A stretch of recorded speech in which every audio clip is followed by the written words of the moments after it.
Gracias. Gracias por tu infinito amor. Y gracias, Señor. Yo sé que es difícil. A veces nuestra mente y nuestras emociones no alcanzan a comprender o a vislumbrar el llamado que nos has hecho, Señor.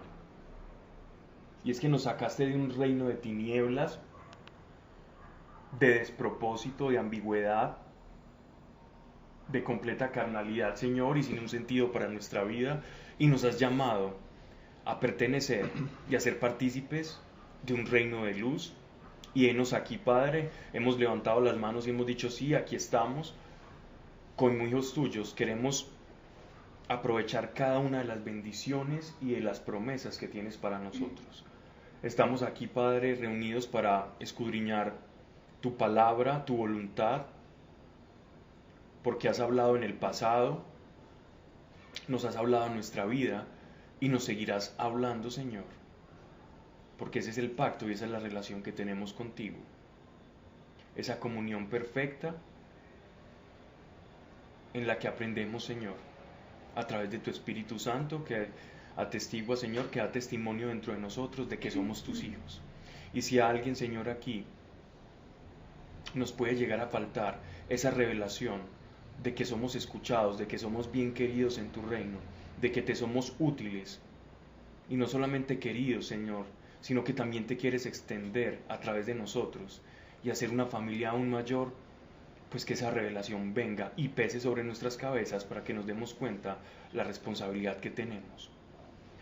Y esa responsabilidad que no sea una carga en la carne, sino que sea una carga por el amor al necesitado y al perdido. Y en eso se traduce tu evangelio, Señor, y por eso estamos acá reunidos. Porque queremos vivir mejor conforme a tu ley, conforme a la esperanza y a la revelación que tú has hecho de tu Hijo en nosotros. En el nombre de Cristo Jesús, amén. Así sea, amén. Bien.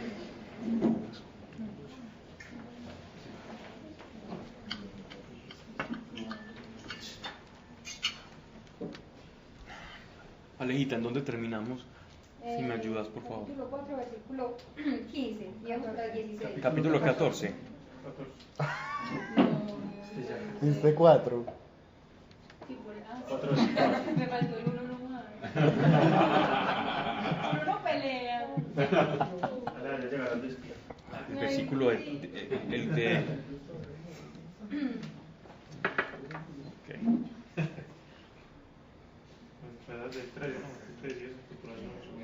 ¿Ese es qué pasaje? 13. El capítulo 13. Capítulo 14, versículo 13. Versículo 13, perfecto. Ahí voy a empezar.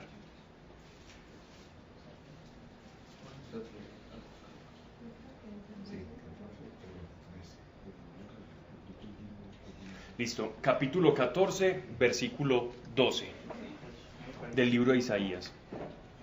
Este es un pasaje que puede suscitar bastante polémica, pero casi que hay unanimidad teológica y dentro de los biblistas para saber a qué se está refiriendo. Vamos a empezar. ¿Cómo caíste del cielo, lucero brillante? Si ustedes ven en mi traducción, nos están hablando directamente del planeta Venus, ¿cierto? El lucero brillante es lo que usted ve, lo que los abuelitos llaman el lucero de la mañana, que no es nada más que Venus refractándose a través pues, del Sol, y podemos ver el planeta Venus. Eso era conocido dentro de la astronomía de los babilonios, era conocido como el lucero del alba o el hijo del Sol. El hijo del Sol era para ellos el planeta Venus. Para ellos no era un planeta, ellos no tenían esas concepciones de planeta en ese tiempo, sino que para ellos era una luminaria más. Y era la luminaria, era como una especie de hijo que le antecedía al Sol. Era como un hijito pequeñito del Sol, que representaba a la deidad. Entonces, en algunas traducciones, y ahí es donde parte no la confusión, sino de donde se abre como esa interpretación a que este es el ángel caído, es decir, a que este es Satanás, es precisamente por la traducción griega, por la Septuaginta y por la Vulgata latina, que no hablan del lucero del alba o lucero brillante, sino que de una vez usan el sinónimo Lucifer. Entonces, no sé si en algunas traducciones, seguramente las que están las que están ligadas a la Vulgata Latina, la palabra es Lucifer. Me gustaría que me dieran en algunas Biblias si leen diferente a la mía. ¿Cómo caíste del cielo, lucero brillante, hijo de la aurora? Lucero de la mañana. Mañana aurora está bien. Hijo de la mañana. Hijo de la mañana. En ninguna dice Lucifer. No. No. Ok. Llegó la guitarra. Ah, llegó la guitarra. Sí, bravo, guitarra. ¿Qué va a decir? Después del capítulo 17. Vamos a tener ahí y vamos a leer. ¿Alguien ¿quién quiere leer Lucas capítulo 10, verso 18? Y para los que me están escuchando en Skype, Lucas capítulo 10 y 18 está muy relacionado a una interpretación que dan algunos de los padres de la iglesia sobre este pasaje. Lucas capítulo 10, 18. Ok, entonces vamos a tenerlo ahí.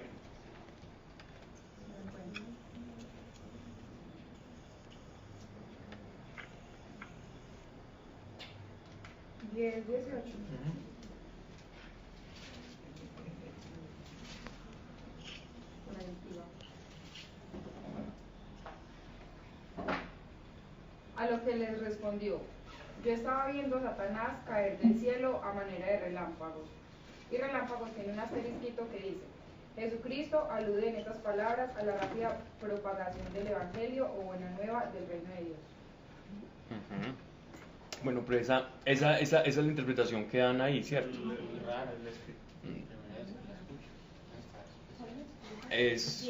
No está, es un poquito racional, es de corte racionalista, ¿cierto?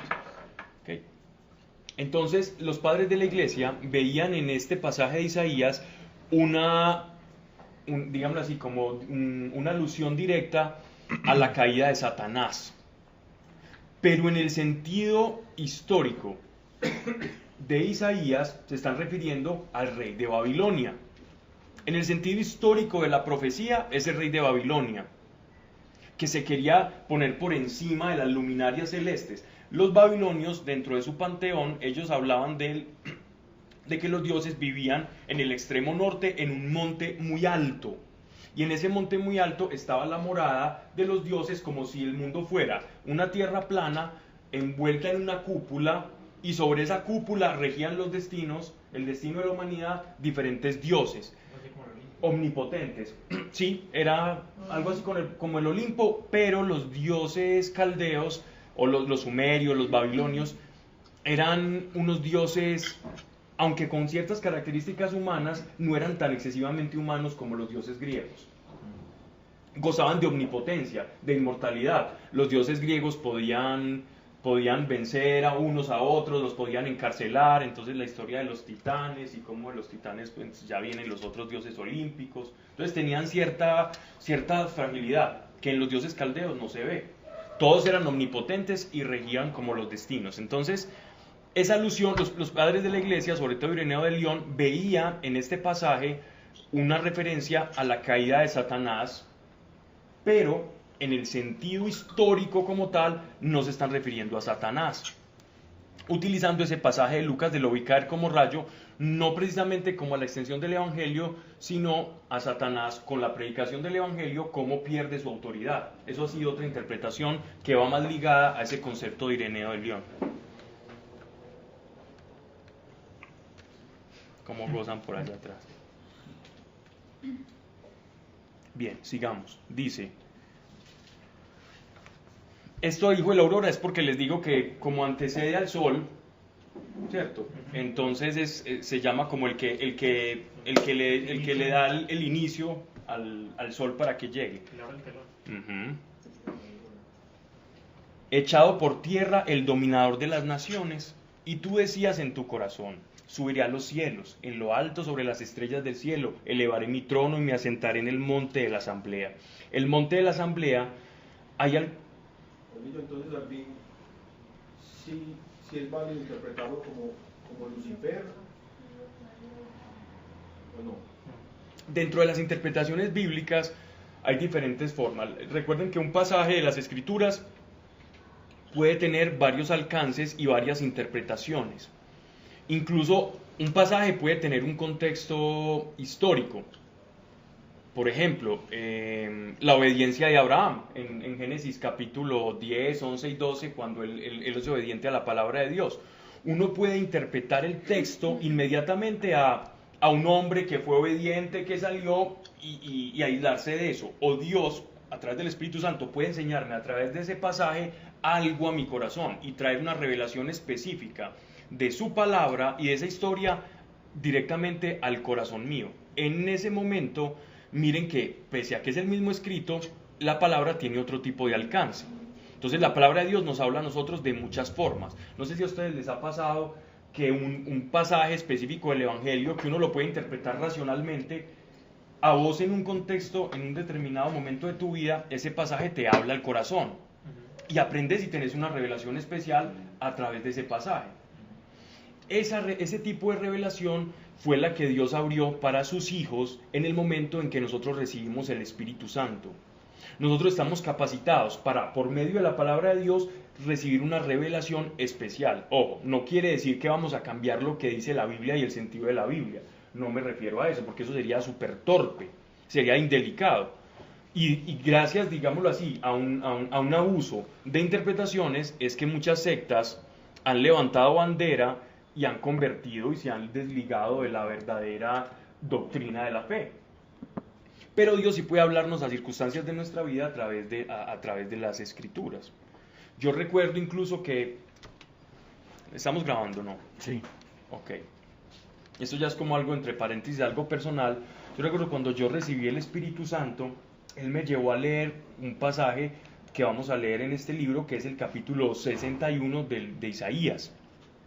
Y el Espíritu Santo me habló y me dijo, lee esto, que esto tú tendrás parte conmigo de esto. Eso es un pasaje que se refiere directamente si uno lo va a leer en su contexto inmediato, se refiere al ministerio de nuestro Señor Jesucristo como Mesías y a lo que Él iba a hacer. Pero nosotros como su iglesia, lo que hace la cabeza, vamos a terminar haciendo. O sea, que también se aplica de manera indirecta a su iglesia, ¿cierto? Donde esté la cabeza, está el cuerpo de Cristo. Lo que haga la cabeza, lo va a hacer el cuerpo de Cristo. Y todo aquel que es nacido del Espíritu, pues va a vivir ese tipo de cosas. Entonces era como preparándome, esto es lo que le va a pasar, esto es lo que usted va a ver. Y cuando lo comencé a ver, dice, wow, Señor, tú tenías razón, eres fiel. Ajá. Pablo, entonces, es una revelación más personal del Espíritu Santo acá en el corazón, porque me parece, pues yo he escuchado inclusive a pastores predicando con base en este pasaje, refiriéndose precisamente a Lucifer. Sí. Y entonces eso sería una predicación irresponsable. No sería responsable, porque los mismos padres de la iglesia predicaban así. Y los padres de la iglesia son como las fuentes primigenias, las más honorables que nosotros tenemos. Pero si vamos a escudriñar el contexto de Isaías no se estaba refiriendo a la caída de Lucifer, sino que estaba asemejando a el rey de Babilonia en ese tiempo, que iba a caer por el imperio medo y persa, que iban a aplastar a los babilonios, como un rey soberbio que se había enaltecido por sobre todas las naciones y que en últimas iba a caer. Es como que más bien como contexto histórico nos está diciendo una cosa, pero Contexto en un contexto espiritual nos está mostrando otra. El apóstol Pablo nos hace notar muchos pasajes que ellos entendían de otra forma diferente al contexto histórico. Miren este pasaje que me parece increíble cómo lo interpreta el apóstol Pablo. Y Abraham creyó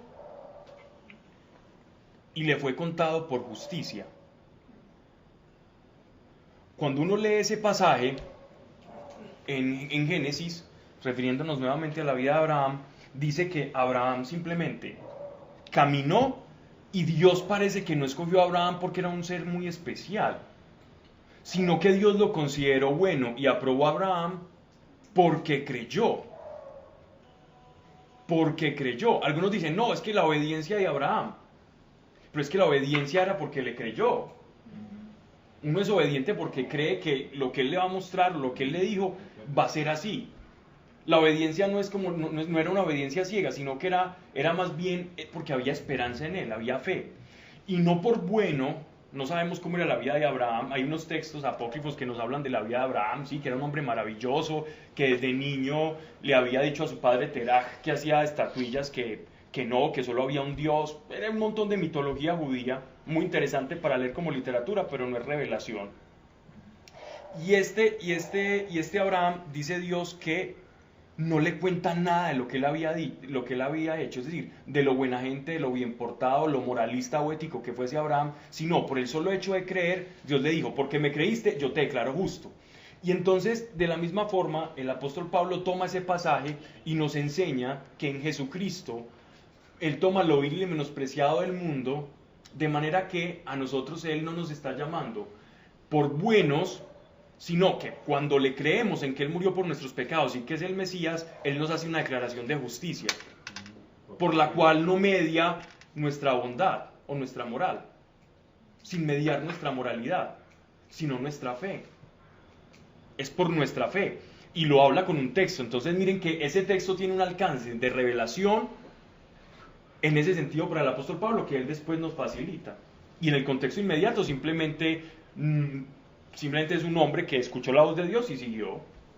Pero miren cómo lo tamiza el apóstol Pablo y le da el significado espiritual a ese texto, ese alcance. Entonces podríamos hablar en este caso que ese ha sido el ejercicio de la iglesia. La corte más racionalista obviamente rechaza que eso tenga que ver con Lucifer. Y más dicen o más hablan que el problema era que como los padres de la iglesia utilizaban la Vulgata latina y la Septuaginta griega que dice Lucifer, entonces ellos acomodaron ese Lucifer como a ese lo vi caer como rayo, como si fuera Satanás.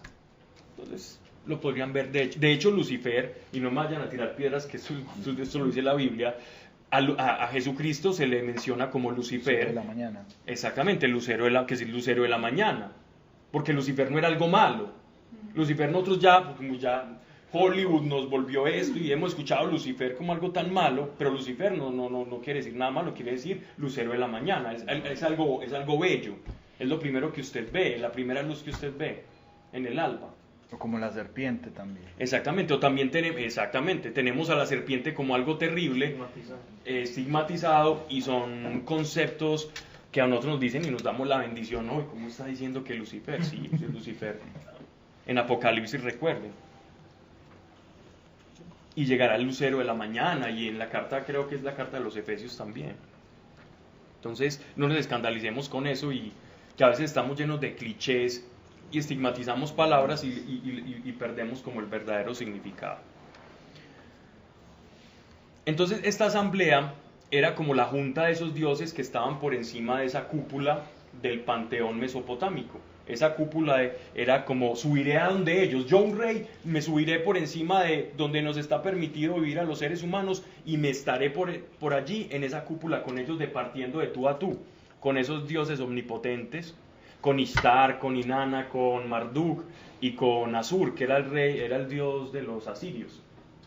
Por eso es que se toman la capital de Asiria, estaba Nínive, que era como la segunda ciudad principal, y Asur, que era su capital. Asur toma el nombre del dios Asur, que era el principal de ellos, que era un dios robado pues de otras culturas, como siempre, hasta lo pintaban como un sol con alas, ¿cierto? Como un lucero alado, ¿no?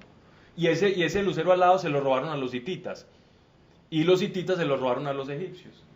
Entonces eso era una transmigración de dioses, y los únicos verdaderamente que tenían su dios genuino eran los israelitas. De resto era un revuelto impresionante.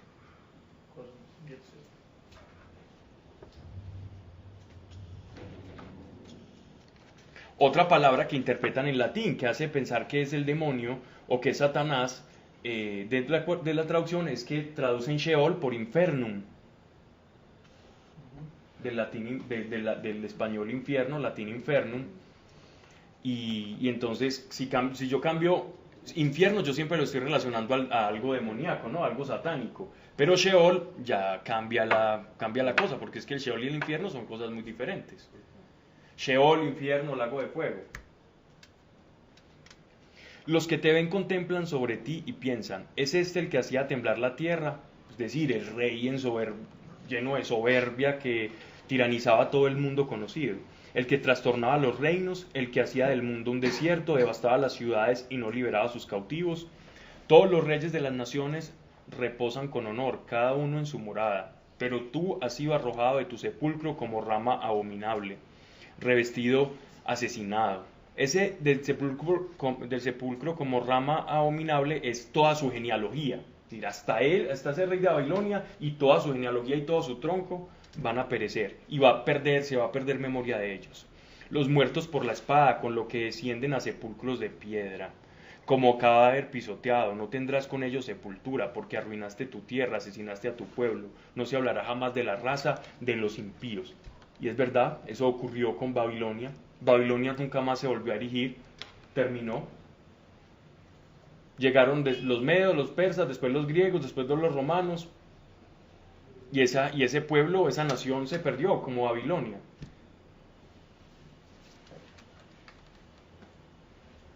(21) Preparad un matadero para los hijos por la iniquidad de sus padres. No se levanten para conquistar la tierra y llenar el mundo de ruinas. Yo me alzaré contra ellos, dice Dios de los ejércitos. Yo aniquilaré de Babilonia su nombre y sus restos. Su raza y su germen, dice el Señor de los ejércitos. Yo haré ura de erizos, fangosa charca, y la barreré con la escoba de la destrucción, dice Dios de los ejércitos. Esto es una manera hiperbólica del profeta, en ese sentir espiritual del oráculo del profeta, cuando anuncia la devastación y la destrucción de un pueblo, que son palabras muy fuertes. Pero esas palabras fuertes, ese es el lenguaje semita, el lenguaje en el que ellos comprendían, porque es un lenguaje que va muy directo a las emociones, y efectivamente desenmascara una realidad que es históricamente es ineludible y es palpable. Babilonia cayó y no se volvió a levantar. Verso 24. Dios de los ejércitos lo ha jurado, diciendo... Este verso 24 es como ya terminando el oráculo, ya terminando el anuncio de la devastación. Sí, lo que yo he decidido llegará, lo que yo he resuelto se cumplirá. Destruiré al asirio en mi tierra y le hollaré en mis montes. Cambiamos, pasamos del año, recuerden el año en que estábamos en la destrucción, la deportación de Judá a Babilonia. ¿Recuerdan? Año 534. Sí, por ahí, 534, 538. Nos devolvemos al 700. Nos estamos devolviendo al 700. Ya. Él interrumpió la invasión asiria al norte de Israel y nos introduce en el capítulo 14 y 13 se nos introducen pasajes del destierro, la deportación a Babilonia, que fue mucho tiempo después. El imperio del norte de Israel duró 210 años, más o menos, con unos 19 reyes, contando 20 reyes contando a Salomón. 20 reyes duró la dinastía del norte. La dinastía de Judá duró mucho tiempo más, pero terminan cautivos en Babilonia. Aquí nos estamos retrotrayendo a 700 años, 704 años, 700, entre el 21 y el 27 antes de Cristo. 721 al 727 antes de Cristo. Estamos acá, ese es el marco de este pasaje, porque es indeterminado, no sabemos cuándo fue que murió el rey Acaz. El rey Acaz, algunos dicen que murió en el 21, otros dicen que en el 727, otros que en el 716, y de acuerdo a eso van interpretando históricamente las profecías. No hay unanimidad de criterio en esto, y vamos a explicar en qué. Dios de los ejércitos lo ha jurado diciendo, si lo que yo he decidido llegará, lo que yo he resuelto se cumplirá. Destruiré al asirio en mi tierra y le hollaré en mis montes. Y les quitaré de encima su yugo y arrojarán su carga de sobre sus espaldas. He ahí la resolución tomada contra toda la tierra. He ahí la mano tendida contra todos los pueblos. Porque el Señor de los ejércitos lo ha decidido. ¿Quién se le opondrá? Tendida está su mano, y ¿quién la apartará? Bien. Habla de ese yugo ahí, es como, ¿a qué se refiere con yugo? Cuando en la Biblia hablan de yugo, ¿qué yugo es? El yugo se refiere a una opresión que esté sintiendo un pueblo. El yugo puede ser cualquier tipo de opresión. La opresión de un ejército o un rey tirano que tenés como vecino y que le tenés que tributar impuestos, y en ese tributo pues es un yugo, es una carga pesada. El yugo en el contexto agrícola es una especie de mordaza que se le pone a los bueyes para que ellos aren, ¿no? Entonces es pesado dependiendo de la carga. Y el yugo es molesto y no se pueden mover sino hacia donde quiere el amo que ellos se muevan. Por eso en el Evangelio nuestro Señor nos dice que su yugo es liviano. Es decir, que Él no nos pone las cargas que la ley nos ponía. Y que cada quien cargue su cruz y le siga. Entonces aquí estamos hablando del reinado de Senaquerib, uno de los reyes asirios. Este rey Senaquerib era conocido como parte de lo que se llamó los sucesores de Sargón II. Sargón II fue quien empezó a impulsar, digámoslo así, esa carrera para adentrarse al reino de Israel. Ellos tenían una pelea casada en este momento, estamos hablando más o menos 717 antes de Cristo. Tenía una carrera casada, una pelea casada con los egipcios. Y para poder llegar a Egipto con poder, ¿qué le tocaba hacer? Para poder, recordemos dónde estaba Asiria en el norte. Si ellos querían llegar a Egipto, ¿por dónde tenían que pasar? Los asirios tenían que pasar por Israel, porque estaban en todo el medio. Recordemos que cuando hablábamos del libro de Isaías, ellos estaban como en mitad, como siendo el jamón del sándwich, y ellos tenían que pasar. Si ustedes ven sus mapas en las Biblias y ven el imperio asirio, Israel está en toda la mitad. Los asirios llegaron incluso a tener parte de Turquía, de lo que es Asia Menor hasta los montes Taurus. ¿Se acuerdan de los montes Taurus? Sí. Que el apóstol Pablo, allá fue donde Bernabé Entre se mareó. Galacia y Chipre. Sí. Más o menos.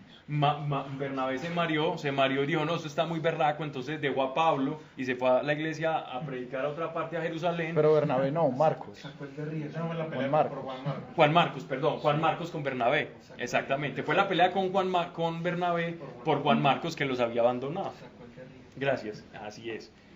Y fue, imagínense, hasta ese lugar llegaba el territorio de los asirios. Entonces, en ese orden de ideas, pasar por Israel era la ruta definida para poder atacar al imperio egipcio. Y aquí es donde está enmarcado esto. La muerte del rey Acaz.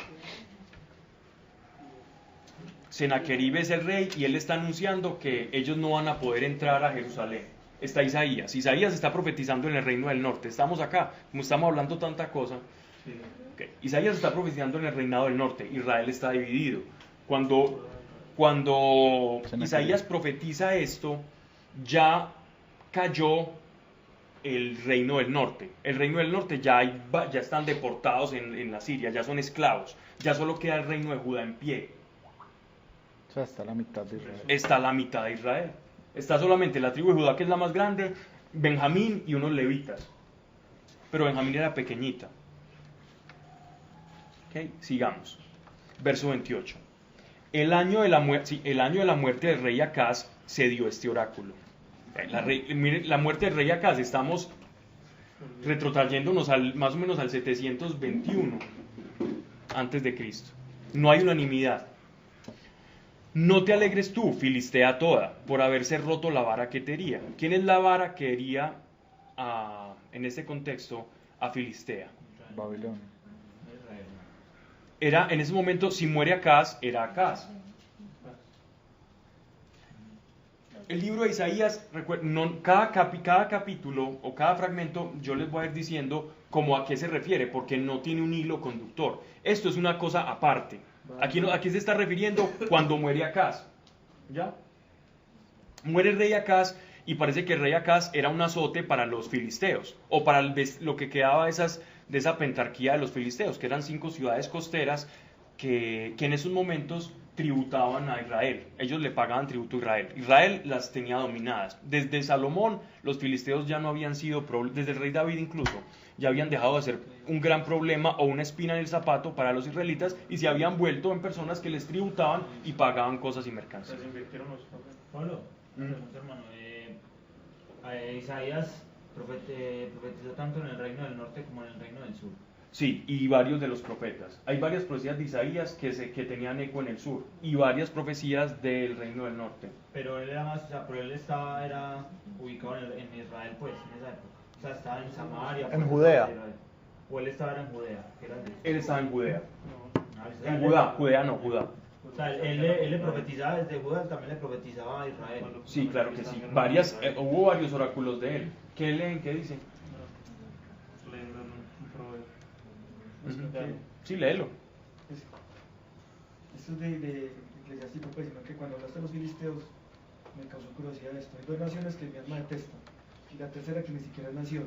Los habitantes de la montaña de Seir, los filisteos y el pueblo necio que mora en Siquem. Es como que si Dios odiara a los filisteos, o entendí mal yo ahí.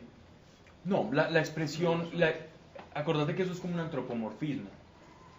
Esa expresión odio es que siempre han sido un problema para el pueblo elegido de Dios y los han involucrado en idolatría, que era el mayor problema, la contaminación del pueblo de Israel, más que de costumbres, digámoslo así, citadinas o costumbres meramente culturales. El problema era la corrupción idolátrica. Todo lo que sea idolatría es abominación a los ojos de Dios. Entonces, si eso es abominación, es detestable para Dios. Y eran pueblos conocidos por su idolatría y por los cultos en las fiestas de la fertilidad. Terminaron contaminando los judíos. Sí. Filistea en ese tiempo subía hasta donde, Pablo, más o menos. Era todo lo que compromete la franja de Gaza y llegaba hasta el extremo, compartía frontera con Fenicia. Tanto así. Pero en esa época de Isaías, Sí. no, en Isaías estaba pequeñita, era solamente la franja de Gaza, sí. Era pequeñita, sí, no. Aquí en estos momentos no era la Filistea del rey David, que sí era terrible, que incluso fue un problema para los egipcios. Los filisteos fueron los que frenaron directamente a los egipcios y los que le vendieron a los hititas o los llevaron a la edad de hierro. Eran los filisteos, porque ellos venían, algunos dicen que venían ¿De hierro o de bronce? de bronce y de hierro, de los Balcanes. Entonces eran como una especie de europeos. Sí. Ellos eran como europeos, pero terminaron mezclándose tanto que no sabemos. Creemos históricamente que eran como europeos, que eran como tipo... No, nórdicos no, eran como mediterráneos, ¿cierto? O en los Balcanes o mediterráneos, pero eran como esas racitas así, o tipo eslava o tipo más como itálica, como italiana, como etrusca, como ese estilito así. Pero no eran vikingos, ni eran celtas. Ok. Dice, ¿en qué versículo íbamos? 29. No te alegres tú, Filistea toda, por haberse roto la baraquetería. Claro, se murió el rey Acaz y estaban tranquilos porque era el que les estaba azotando. Porque de la raza de la serpiente nacerá un basilisco. Es una palabra, Dragón volador. Y su fruto será un dragón volador. Aquí dice serpiente violadora. ¿Serpiente qué, perdón? Voladora. Me pareció extraño esa traducción. Un basilisco es un animal mitológico que es mitad lagarto, mitad como pavo real y tiene una ponzoña, tiene un aguijón. Y si miraba a las personas los petrificaba en algunas mitologías. Aquí dices que un ceraste volador. Sí, sí, porque tenían alas era como un pavo. Pero ceraste Este que es es. más Es que ceraste. Un animalejo. más era. Aquí ya sí se están refiriendo a lo que estaba diciendo Sebastián ahorita. Se están refiriendo ustedes se están preocupando porque va a morir, no se preocupen, el rey Acaz, porque es que el rey Acaz no va a ser su problema, el de los filisteos. Es que resulta que los asirios, cuando vayan a entrar al reino de Egipto, van a ser el rey que va a ser después de, no sé si es Sargón II o Sennacherib, no se sabe porque dependiendo de si es el 721 o el 725 la muerte del rey Acaz, que no es precisa en las escrituras, va a ser Sargón II o Sennacherib, va a llegar, y efectivamente lo hizo, va a acabó con todo el Israel del norte, desde el norte, los deportó, y a través de Israel del norte, pues va a llegar a Filistea, y uno de los hijos, el papá y el hijo, el papá es el basilisco. O sea, va a ser más lento, pero es un animal peligrosísimo, un animal ponzoñoso y mitológico terrible. Es decir, algo peligroso. Isaías hace uso pues del folclore mitológico para expresar, digámoslo así, lo peligroso de algo. Pero eso no quiere decir que esos animales No quiere decir que existan. Eso era como las cabezas de Daniel. Exactamente, es una manera de expresar peligrosidad a través del folclore de la época. Lo mismo cuando hablan en Éxodo de los dijinis, o es una palabra árabe que significa como demonio del desierto. Dijin o dijinis, a los que Jesús dice que van como a los lugares desiertos y que los demonios buscan o están en lugares desérticos. Bien, bueno, entonces este basilisco va a ser alguien que le va a hacer mucho daño a los filisteos y después va a ser algo más aterrador porque va a surgir de ese basilisco, o sea, su hijo va a ser el siguiente rey de los asirios, va a ser un terrible azote, un dragón volador, va a ser mucho más rápido y más devastador. Es una manera de expresar la devastación que por cabeza de 2 reyes asirios van a sufrir los filisteos en las costas que van a dar al mar Mediterráneo. Verso 30. Los pobres se apacentarán en mis pastos. Los pobres se apacentarán en mis pastos. Y los indigentes reposarán seguros. Yo haré morir de hambre a tu posteridad y destruiré lo de que ti queda. Esto se refiere al asilo que van a intentar obtener los filisteos en Judá. Cuando ya los azoten los asirios, entonces metiéndose por las costas, invadiéndolos, ellos van a buscar refugio en Jerusalén. Bueno, esto lo ven los filisteos, ¿o no? Pues a quién les comunicó esa profecía. Es muy posible que no, estas elegías las pronunciaba el profeta Isaías para que el pueblo conociera el destino de las naciones y ellos pudieran como anteponerse a todo lo que iba a acontecer y saber que Dios tenía control. Entonces, si ellos estaban viendo que los filisteos se estaban burlando de ellos, porque seguramente se burlaban, porque ellos tenían intercambio comercial, él les decía, no se preocupen, porque miren lo que va a pasar. Una manera de mostrarles el panorama de Dios, desde un piso más alto, la realidad de los tiempos, en manera de elegía y usando incluso, haciendo uso de un contexto muy altisonante y muy poético. Y los indigentes reposarán seguros. Yo haré morir de hambre a tu posteridad y destruiré lo que de ti queda.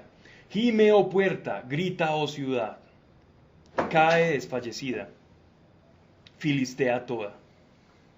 Porque viene del Aquilón, o puede ser viento del norte, o del norte, porque los asirios venían del norte. Aquilón eran los vientos que provenían del extremo norte, que le tenían tanto miedo a los navegantes, que ese fue el mismo Aquilón que hizo naufragar al apóstol Pablo en la isla de Chipre. Recuerdan que habíamos leído en Hechos de los Apóstoles que el Aquilón, que pasó todo eso, ese Aquilón es el que se refiere. ¿Chipre o Malta? Malta, perdón. Malta. Una humareda y ninguno se separará de sus batallones. ¿Y qué responderá a los mensajeros del gentil? Dios fundó a Sión, y ella se acogerán los desvalidos del pueblo. O sea, que la ciudad que se están burlando porque su rey ha muerto y están muy tranquilos, va a ser una ciudad de refugio para los filisteos. Pero, bien sabido es que ese refugio que Israel puede ser para otras naciones puede ser perjudicial para Israel mismo. ¿Por qué? ¿Por qué refugiar personas puede ser perjudicial para Israel? La contaminación Lo que espiritual. precisamente. Porque puede empezar, la intención de mi corazón puede ser la compasión. Voy a tener compasión de un pueblo que está siendo arrasado. Bueno, y eso es Pero lo ¿a que quién está- me estoy trayendo? Y eso es lo que está pasando hoy al día con Israel. Podría Está ser Que traer podridito. refugiados de Tel Aviv. Espiritualmente está Tel Aviv es la ciudad turística. gay por excelencia. excelencia. pesado. Sí. Sí, señor. Tel Aviv es destino, está como entre el tercer destino turístico por antonomasia de la cuna de la homosexualidad, pues por decirlo de alguna manera. Sí. y hacen unas fiestas y unas cosas electrónicas terribles. Tel Aviv. Versículo, capítulo 15, versículo 1. Entonces, asirios ya están penetrando hacia Filistea y la están asediando. Estamos en ese contexto. Ahora, de una manera supremamente, es como una interrupción completa que hace un viraje que da Isaías, nos va a hablar sobre el reino de Moab. ¿Recuerdan Moab? En Génesis, vámonos a Génesis por allá. ¿Cómo nace? Sí, ¿cómo nacen los moabitas o cómo nace ese pueblo? A partir de la destrucción de Sodoma y Gomorra. Tiene que ver con Sodoma y Gomorra porque es completamente vecina. Los hijos de Lot. Ajá. ¿Y con cómo? las hijas. Con el papá. El incesto. Ajá. Ah, sí, cuando la acuestan. Sí, señores, La muy bien. borracha. Las hijas de Lot, al verse sin descendencia, con quien procrear, entonces ven que su padre puede ser como la manera en que Dios les iba a quitar ese oprobio, porque el no concebir era una maldición para el pueblo semita. Entonces inventan pues como toda una estratagema Emborrachan al papá. y le dan descendencia. Qué decencia. Sin mucha decencia. Esa descendencia del pueblo de Moab, esa descendencia de ellos es el pueblo de Moab. Sí. La etimología o el significado de Moab tiene, eso lo han intentado ver por muchos lugares, ¿cierto? Desde los dioses, pero no están de acuerdo, entonces no hablemos de lo que no están de acuerdo. Pero es que no había más hombres. Fue cuando lo sacaron de Sodoma. Pero es que pareciera que después de la destrucción de Sodoma y Gomorra, lo digo pues no que así sea, pero me parece a mí cuando leo eso, que ellos como que pensaran que la destrucción no fue solo sobre esas ciudades, sino como una destrucción general. Sí. Y el temor de ellas es como, jue madre, tenemos que, como así como Noé repobló la tierra, como que en nuestras manos está repoblarla y no hay más hombres. Entonces acostémonos con nuestro papá para tener descendencia. Ellos se fueron por una ciudad pequeña, Zoar. a Zoar, y ahí entonces él le dio miedo. Sí. Que claro, de pronto también va a caer aquí fuego, entonces se fueron para el monte. Se fueron para Y el cuando monte. estaban en el monte, fue que ellas lo emborracharon porque ya como que se acabó la humanidad. Sí. Tocamos de nosotros, gracias. Sí, y además tenemos que ver la concepción es como si a ti te llaman para una isla desierta y uno ve, se le hace a uno todo un mundo, ¿cierto? Nosotros ya las distancias las tenemos muy relativizadas debido pues a los medios de transporte contemporáneos, pero en esa época las distancias se medían en otro nivel, otras categorías. Caminar. Bueno, eso queda hoy por hoy. No te puede mover. Entonces para ellos era todo el mundo. La topografía. Moab queda en estos momentos donde es Al lado del- Jordania, es Jordania, Como cerquita al Mar Muerto. cerquita al Mar Muerto y al lado de un río. Moab es una estepa muy llena de agua. Vamos. Entonces ellos no estaban creyendo, porque vos decías que ahorita que se burlaban incluso de Los filisteos no estaban creyendo. Es que los filisteos no creían. Lo que pasa es que Filistea no tiene Pues nada que ver Israel, con no, Israel, con el pueblo de La Dios. cercanía, pero nada más. Pero eso en esa Gracias. época no era algo condenable, ¿cierto? La ley todavía no. Condenable Pues, o queda. sea, lo que ellos hicieron para ese momento, porque no, digamos que la ley no había. No, sí, era Pues condenable, era claro. condenable en ese momento, sí había, pues era Claro. un principio que era. Claro que sí. Dios puso la ley en el corazón, ¿no? Sí. Eso es lo que llaman los judíos y la iglesia ha llamado la ley de Noé, que es como una especie de idiosincrasia moral que ellos llevaban. Entonces, por ejemplo, esas relaciones incestuosas no las permitían. Es que acuérdate que la ley judía no solo se compone de la ley de Moisés, sino también está la ley de Noé, y pues y hay como varias partes dentro de las que se El hecho de no comprende todo ese mezclarse, por entendimiento. ejemplo, cuando Abraham le decía a los hijos, cuando le dijo a Isaac, cuando le dijo a Isaac, Así es. cuando le dijo a Isaac, ve y busca en las llanuras de Aram, allá en Param, vaya busque mujer. Exactamente, entonces mire que ya había como una especie de ley implícita.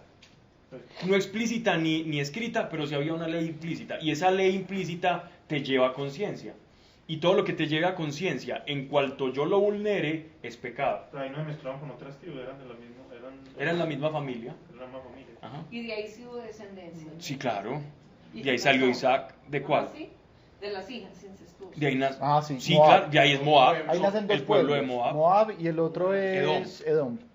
Pero Edom viene más de Y Esaú. no fueron castigados porque eran Esaú. No fueron castigados, pero no hicieron parte del pueblo de la promesa. Es como que se... Y bueno, y entre comillas sí son castigados porque a fin de cuentas terminan teniendo varios pleitos como con Israel. Sí, claro. La desobediencia. La desobediencia trae consigo consecuencias. Y pequeños detalles terminan generando grandes cismas. Ejemplo. Y esta es la historia conocida, pues el cliché. Es Esaú y Jacob. Esaú y Jacob. Esaú pasó a formar parte de otro pueblo. ¿Ya? Esaú es toda esta parte también de Jordania, Moab, Edom. De hecho, la palabra Esaú y Edom guardan relación y tiene que ver exactamente, con suelo rojo, porque ese territorio tiene esa connotación. Y Esaú, ¿qué pasa? De Jacob, 12 mellizos. De Jacob proviene la bendición, el linaje de nuestro Señor Jesucristo, el Mesías. Viene el linaje de Jacob, de Esaú no viene el Mesías. Por lo tanto, ¿qué pueblo o qué simiente iba a tener una protección?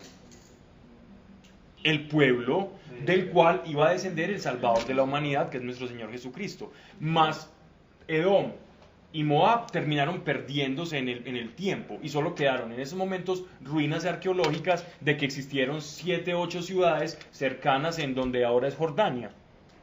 Y hay arqueólogos desenterrando cositas, pero el pueblo de Israel todavía persiste y vive y siguen teniendo los mismos ritos y la misma identidad nacional. Y todos estos pueblos perecieron. ¿Por qué? Porque había un pueblo sobre el cual iba a estar el vástago, el retoño de Jesé, y ese retoño, ese vástago, iba a ser protegido, sin importar así hubiese solo un remanente de personas aprobadas delante de Dios o cumplidores de la ley, ese retoño iba a nacer para salvar a la humanidad. Otro caso, el caso de... Bueno, Isaac de Ismael. De Ismael y Isaac. Ismael y Isaac. De Isaac partieron 12 príncipes, de Ismael, perdón, 12 príncipes, que fueron tribus árabes que hacían pillaje y que atacaban a Israel todo el tiempo. Y ahora son todo el mundo musulmán. Todo el mundo musulmán, ¿de dónde nace? ¿Cuál es el origen? De Ismael. ¿Y cuál es el origen de Ismael si nos vamos a la palabra más menudita? La desobediencia de Abraham y de su esposa Sarai. Y de hecho cuando Dios le da como, es decir, está hablando con Abraham acerca de sus dos hijos, a los hijos de Ismael, a los 12 que van a salir de él los llama príncipes, más a los que van a salir de Isaac los llama reyes, haciendo como la diferencia en cuanto a la bendición y el cuidado a la herencia con uno y otro. Cuando le dice el príncipe de este mundo. A la herencia, hay una diferencia muy grande. Y Dios dijo, pero como yo le había prometido a Abraham que yo iba a bendecir su descendencia, esta descendencia es ilegítima, pero es descendencia. Entonces, de alguna manera van a tener mi protección.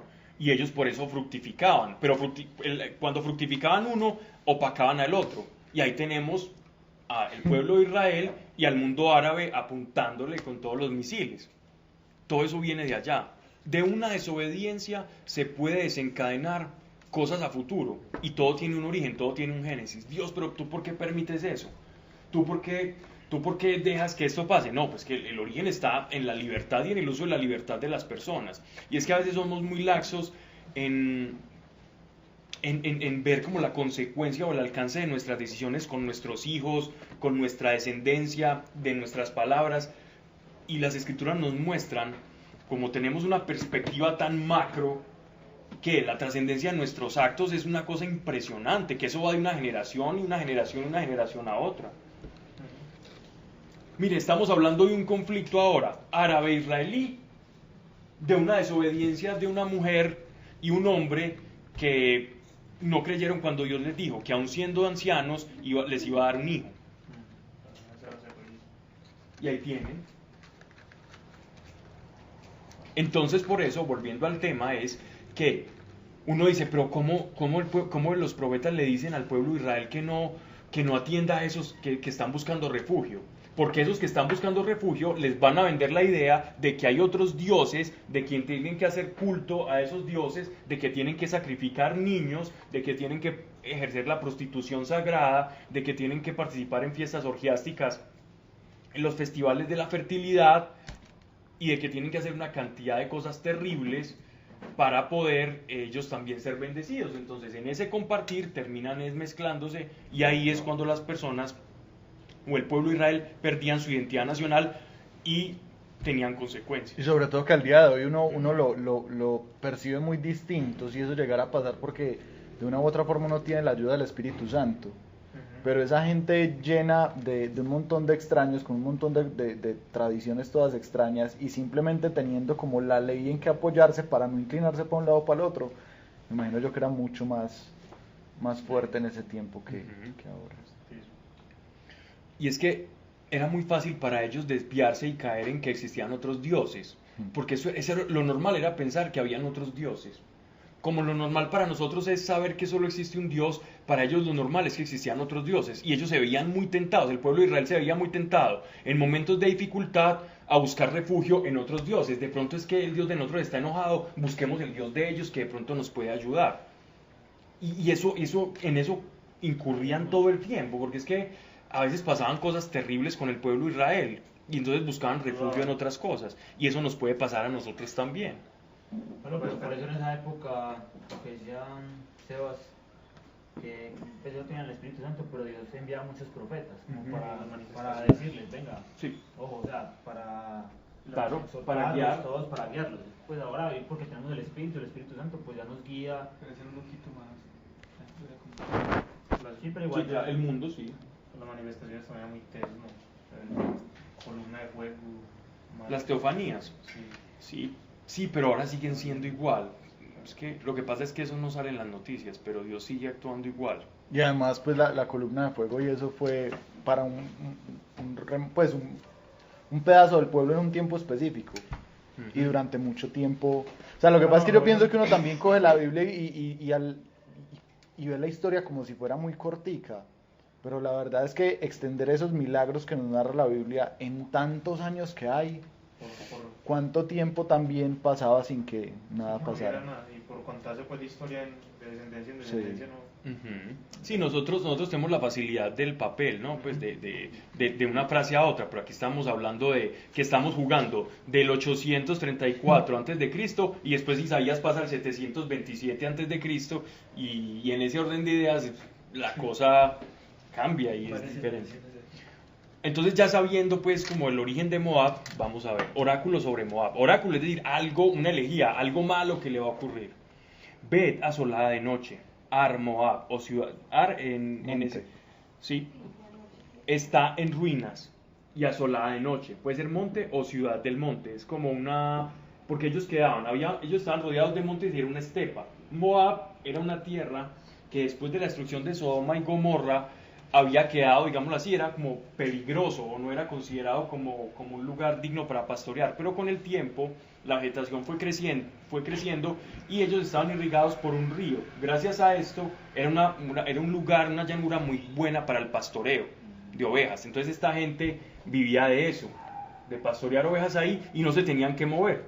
Pasaron de ser un pueblo nómada con la descendencia de Lot a asentarse ahí en Moab. Y se fueron volviendo un reino con su propio rey, y peligroso y complejo la situación. En esta época, Moab era muy posiblemente vasallo de Israel, ¿cierto? De Israel, pero Israel ya estaba siendo derrotado. No sabemos todavía esto en qué momento lo podemos ubicar. ¿Ya? Es difícil ubicar este pasaje. Puede ser incluso 3 reyes antes del rey Acaz, no sabemos. Y esto tiene que ver más con el reino del norte. Bet asolada de noche, Ar Moab está en ruinas, y asolada de noche está en ruinas Kir Moab, una ciudad. La hija de Dibón ha subido a los altos para llorar. Esto tiene una doble interpretación y ya lo vamos a ver. y Moab se lamenta por Nebo y por Madaba. Estamos hablando de ciudades. Todas estas ciudades están completamente identificadas arqueológicamente a la actualidad. Todas las cabezas están rasuradas, todas las barbas afeitadas. Salen por las calles vestidos de saco, por los terrados, por las plazas. Todos dan alaridos y deshacen en llanto. Ezebón, Eleale lanzan gritos, cuyos ecos se oyen hasta Jagas. Por eso Moab siente desfallecer sus riñones y su alma desmaya. Aquí la palabra, esto, lo que hay que tener atención acá sobre todo es en el versículo 2, donde dice, la hija de Dibón ha subido a los altos para llorar, y Moab se lamenta. Esta, la hija de Dibón ha subido a los altos para llorar, se puede interpretar de dos formas.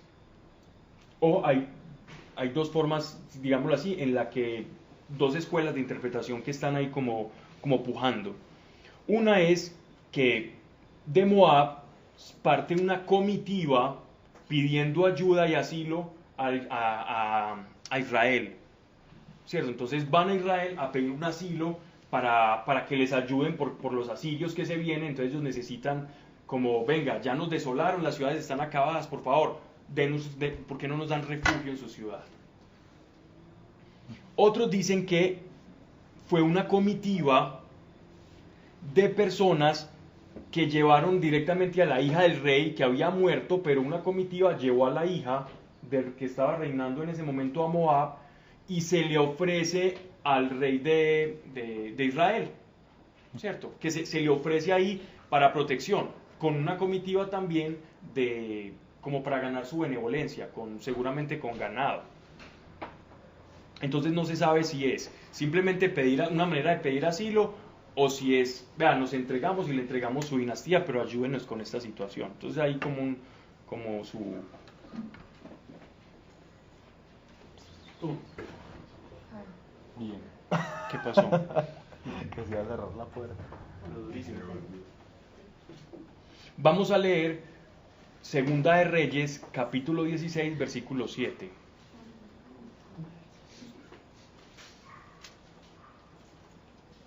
Si quieren yo la leo. Acaz mandó mensajeros que llevaran este mensaje. Acaz ya murió en el capítulo pasado, en el versículo pasado, pero estamos, acuérdense la cronología. Acaz mandó mensajero que llevara este mensaje a Tiglat-Pileser, rey de Asiria. Yo soy tu siervo, soy como un hijo para ti. Ven y sálvame del rey de Siria y del rey de Israel que han venido a atacarme. Eso es lo que hace esta doble interpretación, como esta doble jugada. De ahí parte ese pasaje. Verso 5. Salen gritos del corazón de Moab. Continúa la elegía de Isaías. Sus huidos llegan a Segor y a Eglat. Ciertamente suben llorando la cuesta de Lujit. En verdad por el camino de Joronaim van dando gritos de angustia. Están hablando de los territorios de Moab. Como cada ciudad llorando y gimiendo por la destrucción. Verso 6. Se han secado las aguas de Timrim, pues se ha secado el heno, se ha marchitado la hierba. O sea, el río que les daba como toda esa fertilidad para el pastoreo. No hay verdor. Por eso llevan sus ahorros y sus provisiones al otro lado del torrente de los sauces, pues el clamor rodea las fronteras de Moab. ¿Cuál es la frontera de los sauces? Es las fronteras directamente con, esa es la tribu de Rubén. Ya, a eso se le conocía como el camino de los sauces, a la tribu de Rubén que queda hacia el norte. Ajá. Pues el clamor rodea las fronteras de Moab. Los lamentos llegan hasta Eglaim y hasta Ber Elim llegan sus alaridos, porque las aguas de Dimón están llenas de sangre, y todavía mandaré sobre Dimón nuevos males. Nos están repitiendo una ciudad que ya nos habían hablado. Leones para los escapados de Moab y para los sobrevivientes de la tierra. Todas estas ciudades nos hablan en Génesis y en Reyes, son ciudades moabitas. Dale. ¿Por qué porque dicen cuando hay como una tragedia o algo siempre hablan de que se vestían de silicio o se ceñían de silicio, pues cuando hay algo? Porque, ¿a qué hace referencia? Al luto, se refería al luto y a la ceniza. Ellos se cubrían de ceniza el cuerpo en señal de luto.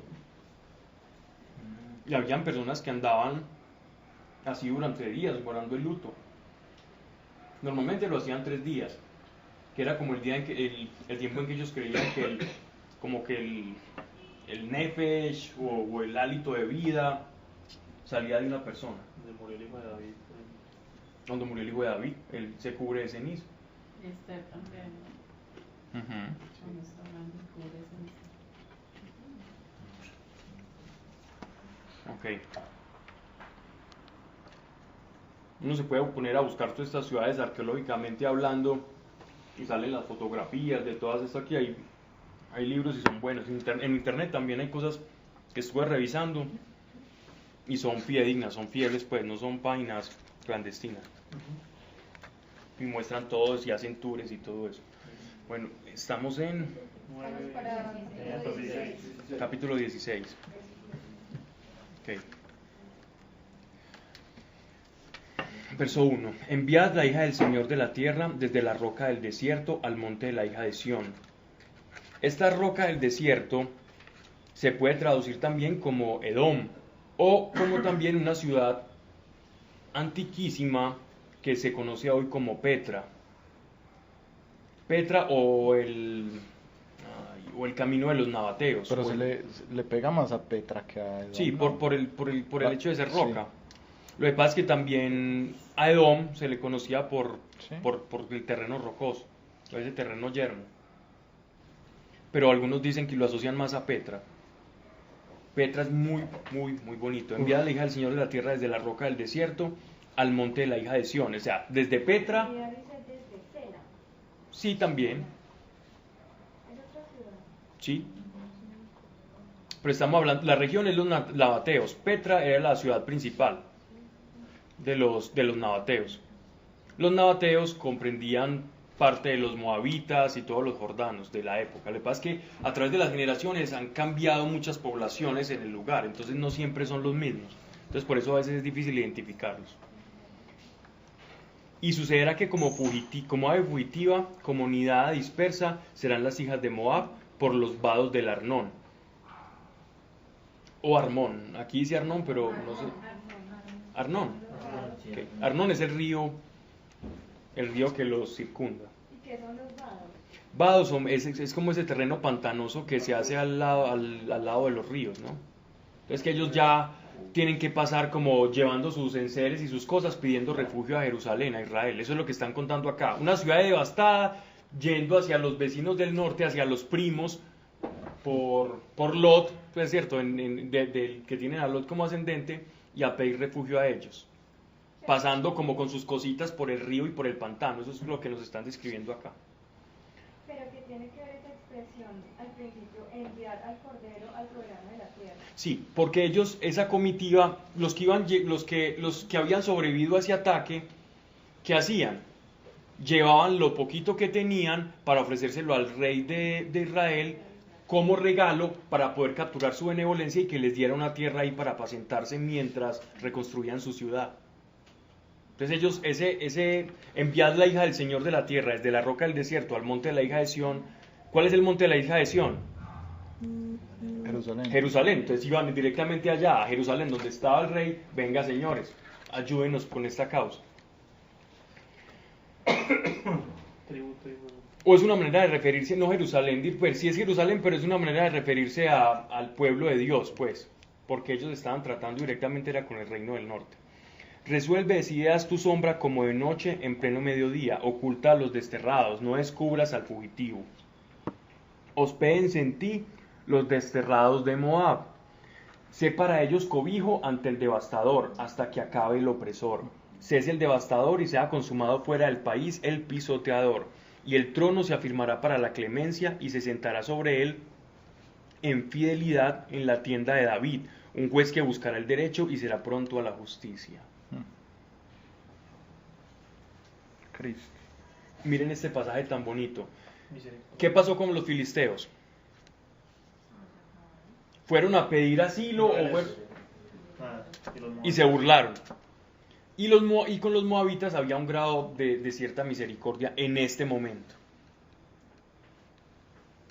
Si quieren ver este pasaje, aquí lo tengo en esta... Dice Pablo, pero este es como lo mismo que pasa con Lot cuando vivía, como Abraham tendía siempre a rescatarlo de todos los... Se sigue como las cosas, repitiendo, sí. es bien interesante. Bueno, los moabitas no fueron los que Saúl mató, exterminó muchos.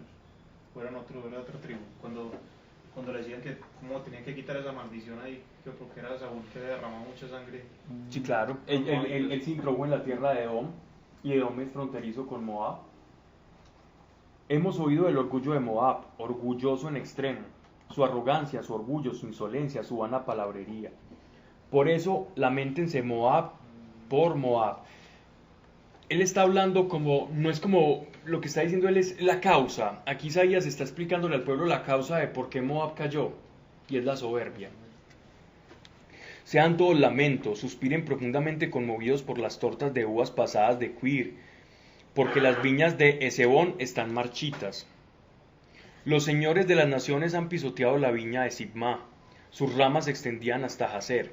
Es decir, estamos hablando de que era un pueblo, es decir, tenían una prosperidad agrícola grande, ¿no? Sus sarmientos iban a perderse en el desierto, se expandían y pasaban el mar. Por eso uno mis llantos a los llantos de Jazer por la viña de Sibma, y os riego con mis lágrimas, Hesebón, Eleale, sobre cuyos frutos y cosechas caía el grito del lagarero. Ha desaparecido el gozo y la alegría del vergel. Ya no hay cantos ni gritos de júbilo en las viñas, ya no se pisan el vino en los lagares, ya cesó el canto del lagarero. Están hablando de todas las festividades que se hacían en las cosechas. Normalmente en esta época, y todavía se siguen haciendo, en las grandes vendimias se suelen hacer unas fiestas que duran hasta semanas. Invitan todas las personas, eso se sigue haciendo en Italia, en Francia, en una vendimia, para darle como, eso casi que lo hacen como un culto sagrado.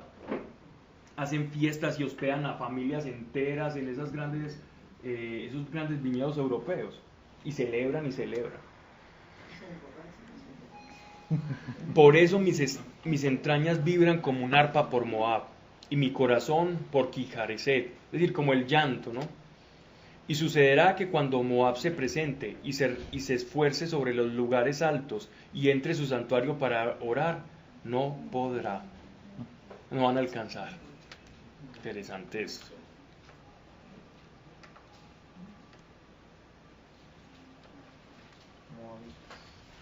Uy, qué rico este clima. ¿Qué capítulo vamos ya? 16. No, sigue, 16. Esta es la palabra que, verso 13. ¿En qué vida vas ya? En la quinta. Esta es la palabra que sobre Moab pronunció Dios en otro tiempo. Como diciendo, el que está escribiendo acá, quien está narrando, el escriba que nos está compilando todas las profecías y los oráculos de Isaías, lo está entrando aquí dentro. Esto ocurrió, esto lo pronunció Isaías respecto a lo que pasó en Moab, para retomar el hilo sobre la invasión asiria. Esta es la palabra que sobre Moab pronunció Dios en otro tiempo. Y ahora habló Dios diciendo: dentro de 3 años, como años de jornalero, será abatida la gloria de Moab con toda su turba, y quedará de ella bien poco, sin importancia. Y hasta la fecha, después de la invasión asiria de Moab, no se supo ya nada más. Esa tierra ya se la repartieron después los griegos y se perdió como ciudad. Hasta esta fecha tenemos a Moab como una nación. Ya después desaparece de la faz de la tierra. Y ya Isaías lo estaba diciendo, Dios por medio del profeta. Vamos a 17. Ahora sí. Ahora sí nos devolvemos a Damasco. ¿Damasco era la capital de qué? Sí, exacto. Oráculo sobre Damasco. Ved a Damasco, borrada el número de las ciudades, no es más que un montón de ruinas, sus ciudades abandonadas para siempre, serán para los ganados, se tumbarán y no habrá quien los despierte.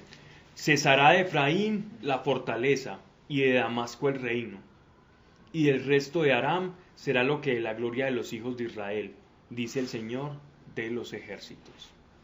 Se está refiriendo a que ya a los asirios les está siendo contado el tiempo, el reloj de arena para el pueblo de Asiria, y para esa relación que guardaron con Efraín, en esa sociedad que tuvieron, la cual Dios a través de varios profetas del norte que después vamos a estudiar, también les advirtió a los de Israel, les dijo, no señores, ustedes no hagan alianzas con los asirios, ustedes no dependen de las alianzas políticas, ustedes no dependen de sus fuerzas, ni de sus compañeros, ustedes dependen de mí y solamente de mí.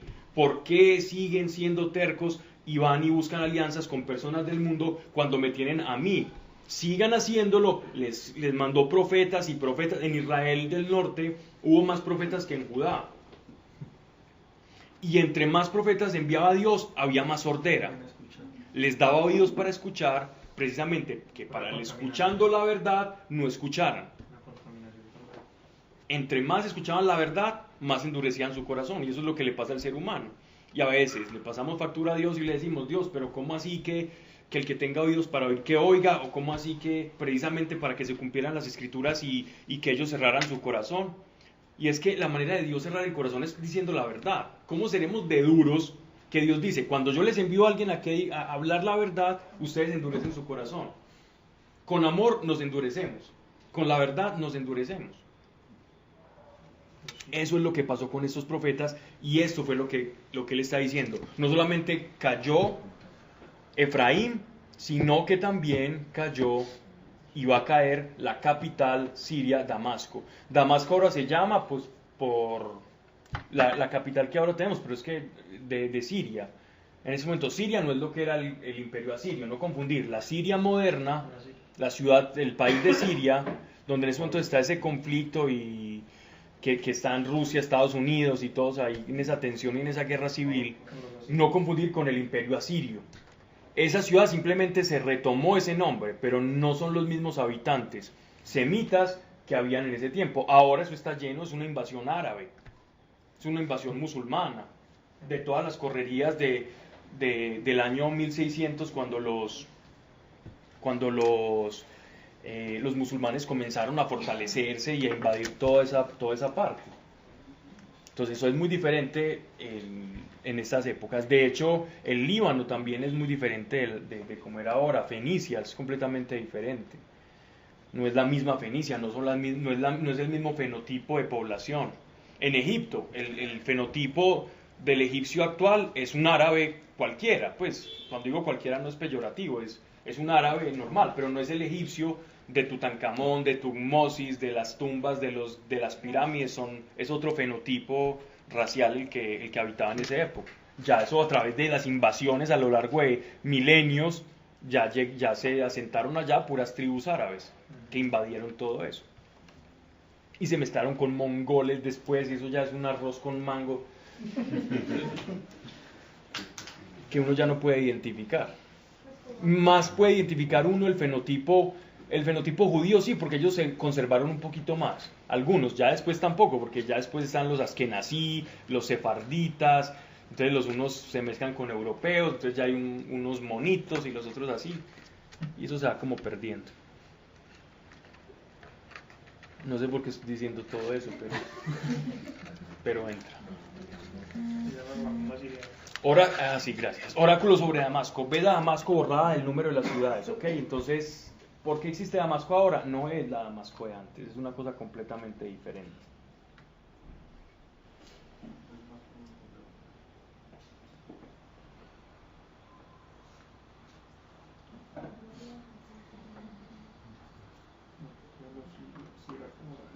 Será en aquel tiempo atenuada la gloria de Jacob, y enflaquecerá la grasa de su carne, y será como cuando el segador recoge la mies y su brazo ciega las espigas, y será cuando se espiga en el valle de Refaim. ¿Me salté algo? En la mía te salté como 3 versículos. Y lo que queda decir será como la gloria de los hijos de Israel, dice Jehová de los ejércitos. Sí, me salté eso. Cesará Efraín la fortaleza y Damasco el reino, y el resto de Aram será lo que de la gloria de los hijos de Israel, dice Dios de los ejércitos. No, sí lo había dicho. Mira, parece que estaban atentos. Como monitor está atento. Yo estoy en la jugada. Será en aquel tiempo atenuada la gloria de Jacob, y enflaquecerá la grasa de su carne. ¿Qué quiere decir eso? Que el pueblo de Israel no solamente va a pasar hambre, sino que va a perder todo. Y va a ser diezmado, va a ser disminuido. Por esa misma alianza. Por esa misma, porque Efraín, ¿qué era? Era la ciudad más grande del norte, era considerada como el bastión más grande. Y dentro de Efraín estaba la capital, que era la capital espiritual y religiosa, que era Samaria. Y será como cuando se espiga el valle de Refaim, queda un rebusco como después de cosechada la aceituna, 2 o 3 olivas en la punta de la copa, 4 o 5 en las ramas del árbol, dice el Señor Dios de Israel. Es decir, es como si uno tiene un cafetalito, un cafetico, y le arranca así, pasa uno como a las bravas, pues a la mala, y le arranca todos los cafeticos, y de pronto quedan en el racimo, quedan 3 o 4 cafeticos ahí. Eso es lo que está diciendo que va a pasar con Israel. Va a quedar un remanentico ahí. Para volver a arrancar. Pero esas semillas van a ser preservadas y va a venir el Mesías. No importa, el retoño, recuerden cuando explicábamos la clase pasada por qué se habla del retoño de Jesé. Porque, exacto, el capítulo 11. Porque ¿qué es un retoño? Había un tronco común que se secó, pero de ahí salió un retoñito, como el que fue cortado y quedó un retoñito. Eso fue lo que pasó con Israel. Aún de ese retoño, Dios va a nacer y va a ser pueblo. No importa. Verso 7. Ya cuando quede esas fruticas del café, hablemos en paisa acá en quindiano. Aquel día se volverá el hombre hacia su hacedor. Pero ¿qué hombre se va a volver? Los otros ya están deportados y ya perecieron. Los retoñitos, las fruticas que quedaron, se van a volver hacia su Dios. Sus ojos mirarán al Santo de Israel y no se volverán a los altares, obras de sus manos. No mirarán a lo que hicieron sus dedos, a las asneras ni a los hipos del sol. Es decir, no van a confiar en sus propias fuerzas. No van a ver imagen visible del Dios invisible.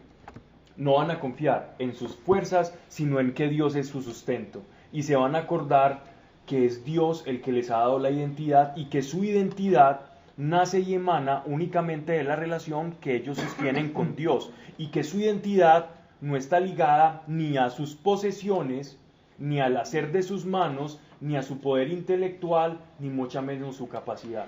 Y esa es la manera de vivir de nosotros. Es que este pasaje también se cumple para nosotros. Si nosotros nos volvemos de cara a Dios, al Santo Israel, miren lo que dice Dios. Si nosotros, pensemos en cada uno, si nosotros en aquel día nos volveremos a nuestro Hacedor, a nuestro Dios, nuestros ojos mirarán al Santo Israel, y no se volverá a los altares, obras de nuestras manos.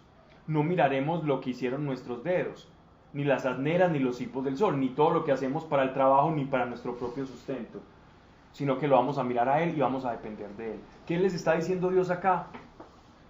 Lo que yo quiero de ustedes a lo largo de la historia y de este retoño es su dependencia. Yo quiero que mis hijos dependan de mí. Ahora oración peligrosa es decirle al Señor, Dios dame fe. ¿Quieres fe? Entonces aprende a volverte dependiente de mí. El hombre de fe es dependiente de Dios. El hombre de fe no tiene plan B. Cuando tú tienes plan B, te está engañando el temor. Y es el temor el que genera el plan B. Más la confianza, cuando uno tiene confianza no hay plan B. No hay plan B. El pueblo de Israel no tenía plan B. Siempre que buscaron un plan B, fue con alianza con los sirios porque sintieron temor. ¿Y qué les pasó? No solamente llevaron ellos del bulto, perdónenme la expresión, sino que también los sirios, en los que ellos confiaban, terminaron siendo oprimidos igualmente. Y los que lo oprimieron, también los oprimieron a ellos. ¿Por qué? Porque no confiaron en el Santo Israel. No tengamos plan B. Cuando recibimos algo de Dios, no busquemos un plan B. No vale la pena. El plan B de Sara nos ha dejado una carga bien fuerte. Y el plan B de Saúl también le dejó una carga muy fuerte al pueblo de Israel durante mucho tiempo. Y la desobediencia del rey Saúl trajo ahora un conflicto que es el conflicto en la Franja de Gaza. Desde ahí comienza todo, con los filisteos. Ese problemita con lo que se llama Palestina. Recordemos cuando hablábamos por allá de los filisteos, cuando estábamos estudiando el libro de Josué y cuando estábamos pasando allá a las ciudades de Canaán. Miren ustedes algo que es muy notable. Los filisteos, la palabra filistea, los romanos sabían que tú lo acabaste de leer, el fastidio que le producía a los judíos o esa culpabilidad de no haber derrotado a los filisteos y que siempre se contaminaron con ellos y que incluso casi que invadieron, hicieron un acto completamente horrendo con el Arca de la Alianza, que se la lograron robar, que después no pudieron sostenerla y se empezaron a llenar de llagas, pero incluso vulneraron el templo, ¿no? Deshonraron el tesoro de Israel, el tabernáculo, la tienda. Hicieron eso, y entonces los romanos, aprovechándose de eso, ponen a esa región el nombre de Palestina, porque Palestina viene de Filistea. Palestina es Filistea. Entonces ellos le llamaban a la región de los judíos, no solo a esa franja de Gaza, le llamaban Palestina, para burlarse de los judíos. Y la ONU, porque los israelitas, que son conocedores de sus escrituras y de historia, ellos ven que la ONU quiere hacer algo que se llama Palestina, y ellos van a decir, hombre, ellos siguen con el cuentico para ofendernos con lo que el Imperio Romano nos quiso imponer. Entonces, desde un politólogo tradicional, el politólogo va a decir, no, sí, qué lindo, la paz y todo eso. Pero desde el pueblo de Israel, que conoce toda esa historia y todo ese mediante, van a decir, y nos están poniendo fuera de eso el nombre que es un insulto. Nos están poniendo un nombre que para nosotros es un insulto y que esa tierra no se llama así. Esa tierra es Judá. Siempre ha sido Judá. Y ahora le ponen Palestina cuando Palestina en verdad nunca ha existido como nombre. Eso se lo inventaron los romanos para molestar al pueblo judío. Entonces miren las consecuencias de ciertas desobediencias que pueden trascender a grandes cosas, ¿no? Esa desobediencia fue a causa, no fue de Josué, que les había dicho que destruyeran cuando llegaran a la Saúl. De Saúl. Sí. ¿En qué parte? Es que no recuerdo bien cuando... O sea, la desobediencia, pero ¿cuál desobediencia? ¿De Saúl o de Saúl?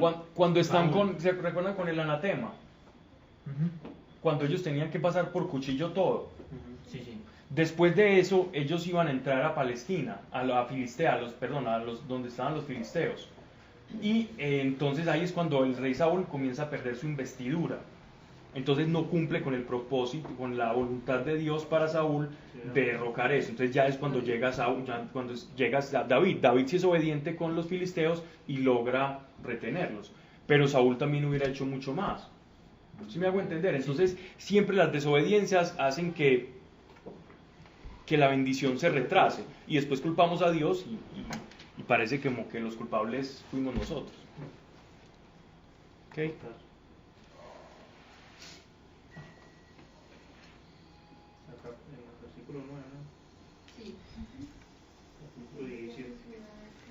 Miren lo que pasó en Segunda de Reyes, capítulo 16, verso 10, lo voy a leer, refiriéndose un poquito a este pasaje. Lo que hizo el rey Acaz con los sirios para congraciarse con ellos. El rey Acaz fue a Damasco a reunirse con Tiglat-Pileser, rey de Asiria. Cuando vio allí el altar que tenían en Damasco, mandó un modelo y el diseño de altar al sacerdote Urías. Entonces, antes que el rey Acaz volviera de Damasco, Urías construyó un altar siguiendo el modelo del que el rey Acaz vio en Damasco. Cuando el rey regresó a Damasco, vio el altar, ofreció sacrificios allí, el rey de Israel, y quemó los sacrificios que deben quemarse completamente y las ofrendas de cereal. También ofreció las ofrendas líquidas y roció en el altar la sangre y las ofrendas para festejar. ¿Ante quién el rey Acaz ofreció esos ídolos? Esas cosas ante los ídolos de Asiria, ante las deidades de los asirios. Terrible ante Asur, ante el dios Asur. Entonces esto es lo que está hablando, que el reino de Israel se pervertía con eso constantemente para ganar favor.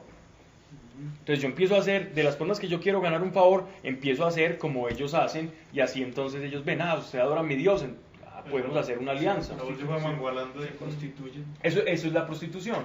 La prostitución en el sentido profético no es la prostitución carnal. La prostitución en el sentido profético es abandonar a Dios por cualquier otra cosa, o poner un poder superior, o adjudicárselo a cualquier cosa, bien sea a mí mismo, como en el caso del rey de Babilonia, o lucero de la mañana porque caíste, o a una condición, o al dinero, o a cualquier otra cosa.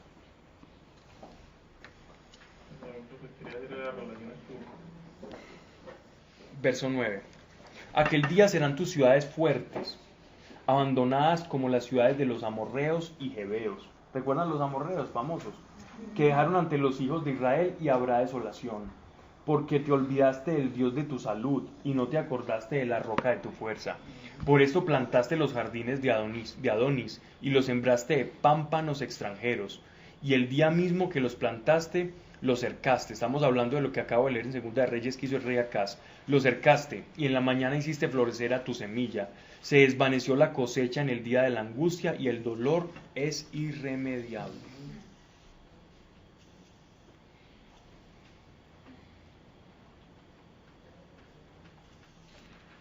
Adonis, no sé si en algunas de sus traducciones dice como Dios de la naturaleza o algo así, ¿no? Era como un dios que que ellos tenían los asirios para hablar como de la renovación de las plantas, de las estaciones y todo esto. Hay estruendo de muchos pueblos, braman como el bramido del mar, estrépito de naciones como el estrépito de aguas copiosísimas. Y le increpa y huye lejos, aventado como el tamo de las montañas ante el viento, como el remolino del polvo por el huracán. A la hora de la tarde será el espanto, y antes de la mañana habrá desaparecido. Esta será la suerte de los que nos despojan, la suerte de los que nos saquean. Estamos hablando nuevamente de lo que le va a acontecer a los asirios. Vamos a leer, bueno, este es el capítulo 37 de Isaías. Pero, ¿qué está pasando aquí? Aquí ya estamos, para contextualizarnos, ya Israel del norte no existe y queda un bastión que es la ciudad de Jerusalén, es una ciudad amurallada, y Sennacherib era el rey que estaba invadiendo en ese entonces, era el basilisco, ¿recuerdan? El tal basilisco estaba intentando invadir y Sennacherib no pudo entrar a Jerusalén. Jerusalén logra resistir el asedio de los asirios y a ellos les toca devolverse con el rabo entre las piernas. ¿Es esto lo que él está hablando? Judá, o sea, ahí sería Judá. Judá, perdón, sí, Judá, sí, es Judá, es el reino del sur. Vamos para el capítulo 18. Siento que estoy repitiendo tanto lo mismo, pero es que es lo que repite el señor Isaías.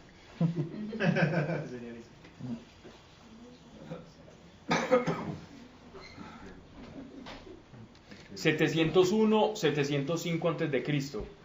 Ya nos hablaron de los asirios, de los moabitas, de los filisteos. Ahora nos van a hablar de un reino que se llama Etiopía.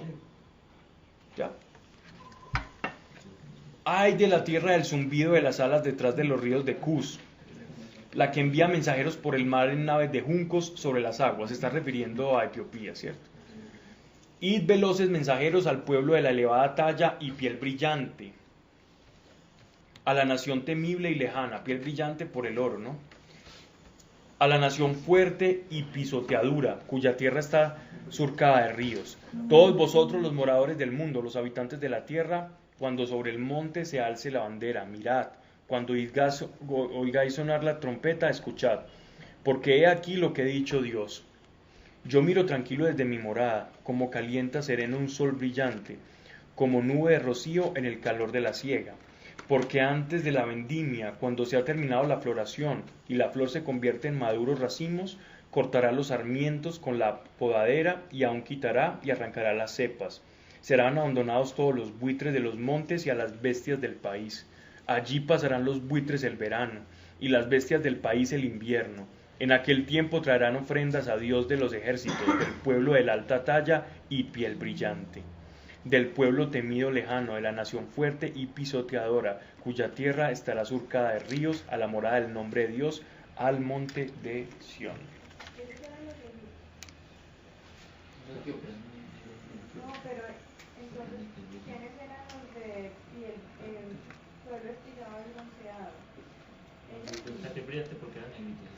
Vamos a Sofonías capítulo 3 versículo 10 y ahí está la respuesta. ¿Estás hablando de los de Sí. Etiopía? Sí. Estamos hablando pero es que África, Egipto es África, Etiopía. Los etíopes, si ustedes han visto, Ellos son son, negros, ellos son como morenos. sí, son como morenos, pero con rasgos. Sí, con los rasgos finos. Sí. Son bien. Sí. No, yo no sé.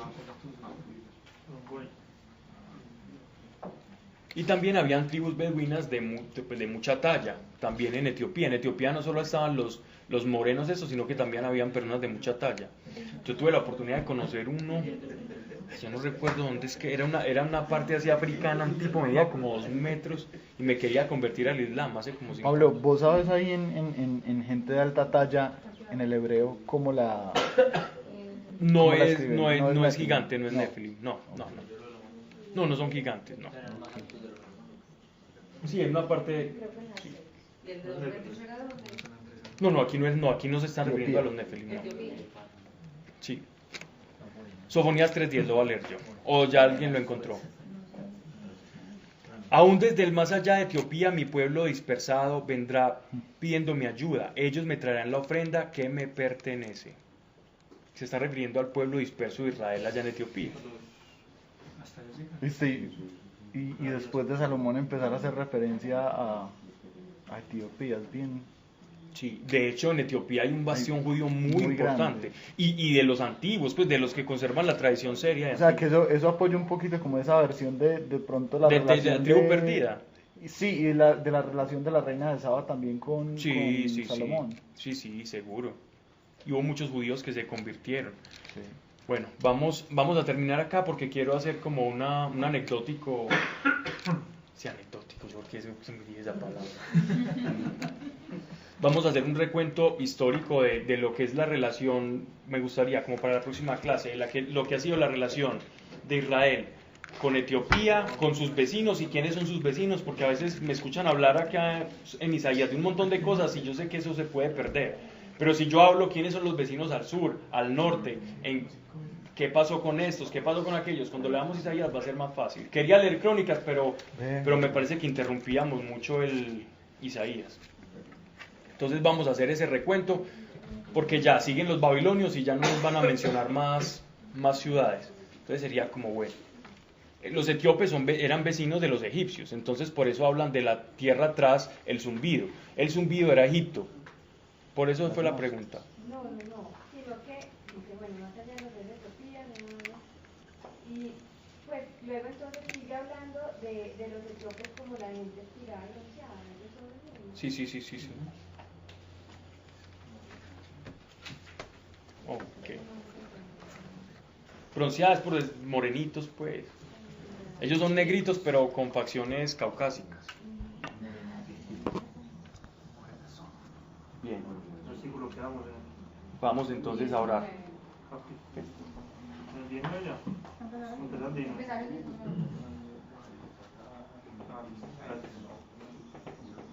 Falta la guitarra del compañero, ¿no? Sí, buen dato. David no cantó. Todavía está orando ya. Tenemos 5 minutos. Padre nuestro, te damos gracias. Gracias por tu revelación, Señor. A veces es lo que hablaste a través de tu siervo Isaías, Señor. Hemos visto, nos has dado luces al respecto. Hay consecuencias, Señor, de cada acto, de cada palabra.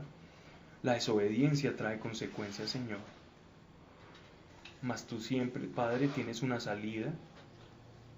Y siempre nos estás diciendo que volvamos nuestros ojos hacia ti. Y te pedimos, Señor, que nuestro día a día, a través de tu Santo Espíritu que mora en nosotros, nos muestre, Señor, la trascendencia de nuestros actos. Y danos una mano, Señor, en la toma de decisiones, y ayúdanos a escuchar tu voz.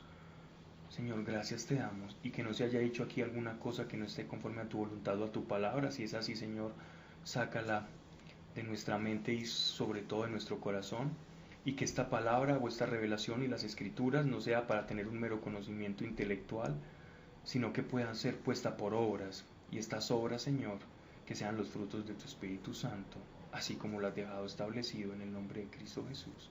Amén. Bien, muchas gracias. Gracias. Ahora sí.